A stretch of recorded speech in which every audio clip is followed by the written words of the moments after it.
Le journal présenté ce soir par Laure Girard. Bonsoir Laure. Bonsoir Aurélien, bonsoir à tous. Au sommaire de cette édition, bientôt un nouvel équipement à l'université. Un nouveau technocampus acoustique, un pôle de 4 bâtiments à 10 millions d'euros pour faire du Mans la capitale du son. Le département de la Sarthe annonce une revalorisation salariale pour les professionnels du secteur médico-social. Et puis, des passionnés veulent sauver la chapelle des Vertus à la Flèche, découverte de ce patrimoine à la fin du journal. L'invité du journal, Jean-Jacques Bougaud, le président du comité départemental de randonnée pédestre de la Sarthe, à l'occasion de l'événement La Sarthe à pied du 25 juin au 2 juillet. C'est dans la vallée du Loir. Le Mans, plus que jamais, la capitale du son. Et de l'acoustique, bien sûr. Direction le quartier de l'université où un pôle d'excellence sort de terre. Un futur technocampus acoustique et matière. À partir de mai 2023, il accueillera des chercheurs, des étudiants, mais aussi des entreprises. Objectif pour la région et la ville du Mans, faciliter les liens entre l'université et le secteur privé. Léa Turquier, Anthony Piton. Cette forme de caisson de chambre sourde, c'est l'identité visuelle du futur technocampus du Mans. Un lieu dédié à la recherche et à l'innovation sur l'acoustique de 3400 m² qui veut rassembler l'université et l'entreprise. C'est tout l'enjeu de la construction de ce pôle à 10 millions d'euros. Créer plus de synergie avec le monde économique.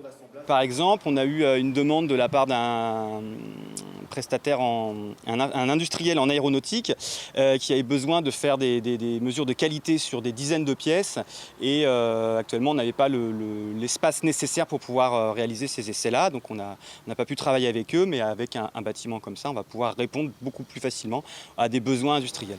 Parmi les 4 bâtiments en construction, l'un d'entre eux accueillera un robot unique en France sur la plateforme 3D Vib. Il sert à mesurer les vibrations sans avoir à toucher l'objet étudié.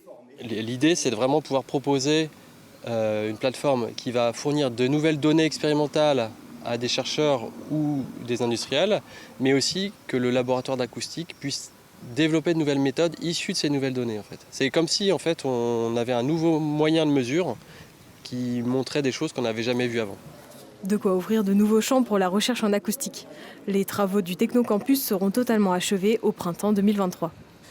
Un mot du Covid à présent, Laure, qui progresse à nouveau dans notre département. Oui, plus 48% de cas positifs à l'échelle de la région des Pays de la Loire sur les 7 derniers jours. 64 personnes sont hospitalisées actuellement en Sarthe contre 43 mardi dernier. Pour l'instant, pas de patients en réanimation, mais les autorités de santé vous recommandent de ne pas lâcher trop de lest concernant les gestes barrières. Et puis le conseil départemental se réunit ce vendredi. Pour voter son budget supplémentaire, comme de rigueur. Alors parmi les sujets importants qui devront être votés, une revalorisation salariale pour les professionnels du secteur médico-social. Hélène Galliana. Une gestion saine malgré un budget qui subit de plein fouet l'inflation.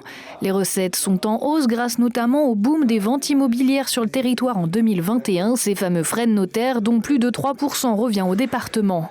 Côté annonce, le président souhaite demander une revalorisation salariale pour les travailleurs du médico-social. 2200 agents seraient concernés. Depuis plusieurs mois, ils manifestent dans la rue pour exprimer leur mécontentement. Ils se disent les grands oubliés du Ségur de la santé. Cette prime est une aberration. Elle est une aberration parce qu'elle ne concerne qu'une partie du personnel. Elle est discriminatoire. Nous proposerons un vœu au conseil départemental pour que ça fasse plutôt l'objet d'une revalorisation salariale et non pas d'une prime pour des raisons qui sont liées à un certain nombre de cotisations, notamment des cotisations retraite. C'est une démarche qui doit être engagée avec les nouveaux parlementaires, alors à la fois les députés mais aussi les sénateurs, pour que lors de la discussion de la loi rectificative qui sera devant le Parlement au mois de juillet, on intègre ce dispositif et auquel nous souscrirons lorsqu'il sera mis en œuvre, puisque c'est un engagement que nous avons pris avec les agents de la collectivité. En tout, cette revalorisation de 183 € net sera due à compter du mois d'avril 2022 et financée à 70% par l'État et 30% par le département. Et puis la Sarthe, un département où le secteur touristique a repris des couleurs cette année. Oui, Sarthe Tourisme a des raisons d'espérer un taux de remplissage des gîtes, des campings, des hôtels au moins au même niveau qu'en 2019, qui était une année de référence pour les professionnels du tourisme. On écoute Véronique Rivron, présidente de Sarthe Tourisme, rencontrée ce matin. La conjoncture, effectivement, s'annonce de bon augure. 80% des professionnels sont satisfaits, voire très satisfaits, pour des réservations à venir. Et puis il y a le retour de la clientèle étrangère. 20% d'étrangers sont attendus dans la Sarthe, donc c'est une bonne nouvelle pour tous nos hôteliers, nos restaurateurs, toutes nos activités sportives. Et à partir de samedi, démarre la semaine de la Sarthe à pied en Vallée du Loir. 8 jours de randonnée pour se faire plaisir. On en parle ce soir avec Jean-Jacques Bougot, président du comité départemental de randonnée pédestre dans notre département, qui est sur le plateau avec vous, Laure. Et vous, on peut dire que vous l'arpentez, notre département. C'est les Sartois qui visitent la Sarthe et c'est tant mieux. Alors oui, vous l'avez dit Aurélien, du 25 au 2 juillet, la semaine de la Sarthe à pied. Inscription 5 € pour les licenciés, 7 € pour les non licenciés. Ça consiste en quoi exactement ? Alors bonjour et merci de m'inviter. La Sarthe à pied, c'est sous l'égide du comité régional de randonnée pédestre, aussi sur la fédération. C'est d'organiser une semaine de randonnée, une randonnée par jour, sur 8 jours. Là, le thème, c'est la Vallée du Loir, donc de samedi 25 juin jusqu'au 2 juillet. Des randonnées accessibles à tous, c'est environ 20 km par jour. Alors voilà, donc il faut savoir que quand même ce sont des randonnées de 20 km, donc en général ce sont des randonneurs aguerris, mais bon, le rythme est normal, il n'y a pas de souci, on attendra les retardataires s'il y en a, il n'y a pas de souci à ce niveau-là. Et en fait, c'est un peu à la carte, la formule, ça peut être une journée si vous le souhaitez, et vous allez retrouver d'ailleurs le déroulé de ces journées sur le site internet de la fédération sarthe.ffrandonnée.fr, voilà, je vais y arriver, ça s'inscrit au bas de votre écran.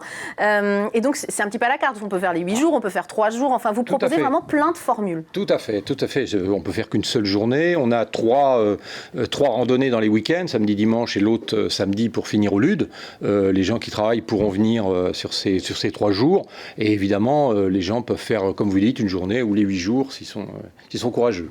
Alors, le comité départemental de randonnée pédestre de la Sarthe que vous présidez ne fait pas que ce type d'activité. Vous êtes là toute l'année et vous entretenez ces sentiers. Et ça, c'est quand même hyper important à souligner. Vous êtes en plein travail, vous, en ce moment. On est en plein travail. Ça, c'est le beau temps est revenu. Les contraintes Covid sont sautées. Alors, il faut savoir que le comité sartois gère 350 km de circuits de grande randonnée. Donc, on a 5 gros GR en Sarthe.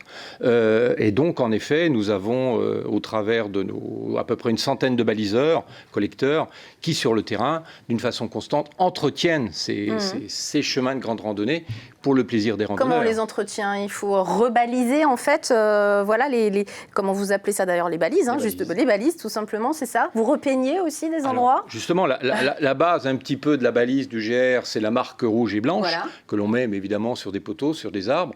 Évidemment, on met aussi des plaques quand c'est nécessaire pour indiquer la direction. C'est ça qu'il faut qu'on soit vigilant, c'est que le randonneur ne se perde pas et qu'il soit toujours sécurisé sur des chemins qui soient les plus sympas possibles et les mieux entretenus. Alors évidemment, les communes sont là pour nous aider et pour entretenir ces chemins. Et vous leur apportez votre expertise également aux communes et aux collectivités. Nous, on est responsable des GR, qui sont des circuits donc nationaux, qui sont faits pour de l'itinérance. Mais si, en effet, les communes veulent travailler avec nous sur des petites randonnées avec des boucles dans leur commune, plusieurs boucles, on a déjà des contrats, on a même travaillé avec l'ONF sur la forêt de Bercé, on est prêt, évidemment, à travailler avec eux. L'appel est lancé. Voilà. Une raison d'être satisfait, parce que ce n'est pas encore tout à fait gagné, mais vous participez à un concours, en tout cas, un de nos GR, un de nos grands sentiers de randonnée pourrait être l'un des préférés des Français, c'est ça, sous peu ? Voilà, un peu à la... Lequel GR d'ailleurs ? C'est le GR35. On va le voir à l'image, on l'a, la carte, le GR35, qui passe par le sud Sarthe et remonte à l'est du département. Il fait 5 départements, il part dans l'Eure, il va dans l'Eure-et-Loire, le Loir-et-Cher, la Sarthe, et il finit dans le Maine-et-Loire. Donc, absolument génial. Voilà, donc ce GR fait partie en effet d'un concours qui est un petit peu comme le village préféré des Français, mais pour la rando, c'est une belle reconnaissance. Un mot très très rapide sur le document que vous avez là, qu'on peut trouver dans les offices de tourisme de Mamers, La Ferté, Saint-Calais et Bessé-sur-Bray. C'est le GR 235, donc qui suit justement ce parcours. L'est du département, qui est donc et qui permet, donc qui est nouveau, 8 € dans les bonnes librairies, et qui permet à tout le monde, en plus de de mieux connaître ce GR, de faire des randonnées dans les communes, justement. On a ajouté 11 sentiers de promenade. Et il est hyper précis. Et c'est Voilà. encore une fois vos équipes qui sont sur le terrain toute l'année. Sarthe.ffrandonnée.fr, un numéro de téléphone 02 52 19 21 35 pour ceux qui seraient intéressés, notamment par cette semaine de randonnée que vous proposez. Merci beaucoup Jean-Jacques Bougo d'être venu sur le plateau et tel des randonneurs. Tous ensemble, on va partir à la découverte d'un patrimoine à préserver. C'est du côté de la Flèche, Laure. Oui, absolument. Où la chapelle Notre-Dame des Vertus est en péril. Une association déplore le manque d'entretien de l'édifice du XIe siècle. La chapelle a besoin de travaux conséquents pour espérer tenir encore au moins 10 siècles. Pourquoi pas. C'est un appel que les amoureux du patrimoine lancent aux bienfaiteurs éventuels et autres programmes de restauration. Enzo Maubert. Eh bien, nous allons entrer dans la chapelle Notre-Dame des Vertus. Jean est un peu le gardien d'un trésor.